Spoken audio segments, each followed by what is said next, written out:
Oh no, BTS is evil now. Oh, you've really done it now, society. Okay, I fully admit I was kicking this can down the road because K-pop fans absolutely frighten me. As a Korean myself, I know their potential for destruction firsthand. Granted, I am a Korean who knows little to nothing about K-pop, but that only makes me more afraid of them. But I do know a good movie when I see one. No, it's just not for the search engine optimization, and K-Pop Demon Hunters, which is on Netflix right now, is a very good time. What can I say? Sony Pictures Animations has been putting out banger after banger with wonderfully inventive animation styles, unique premises, and not a dull moment to be seen. K-Pop Demon Hunters follows a fictional K-pop group called the Hunters. Hunter x Hunter. Anyway, by day they are a K-pop group, but by night they are secret demon fighters, the latest generation in a long line of women who use their singing voices to keep evil at bay.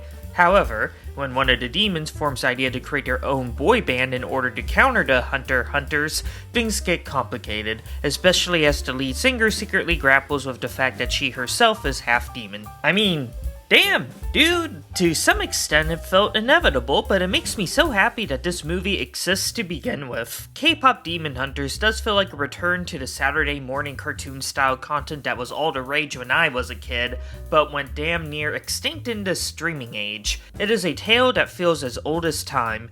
Take this thing that is super popular or relevant with kids and make them fight evil. Teenage Mutant Ninja Turtles appeals to the gross out vibes of the commercial boys toys 80s. Anime started getting popular in the 2000s alongside superheroes, so let's combine them with Teen Titans and the Powerpuff Girls. Pokemon is all the rage, let's put our own spin on that and make them fight evil. Asian kids?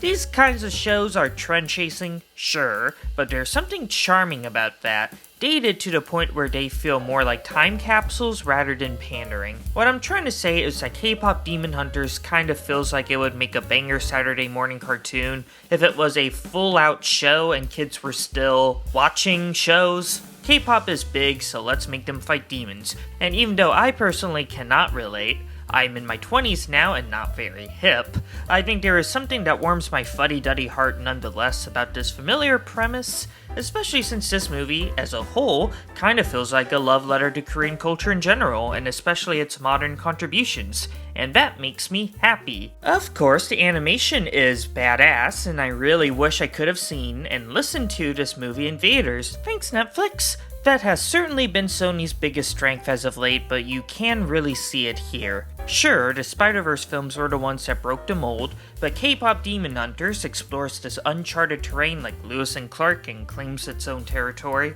The movie is at its best during its music sequences, of course, often overlapping some very fun Dynasty Warriors-esque fight scenes over the band's songs, which feel like they hold their own in the genre and of themselves. K-Pop Demon Hunters is like a shot of adrenaline, especially in its action scenes, making for an extremely fast-paced and enjoyable experience.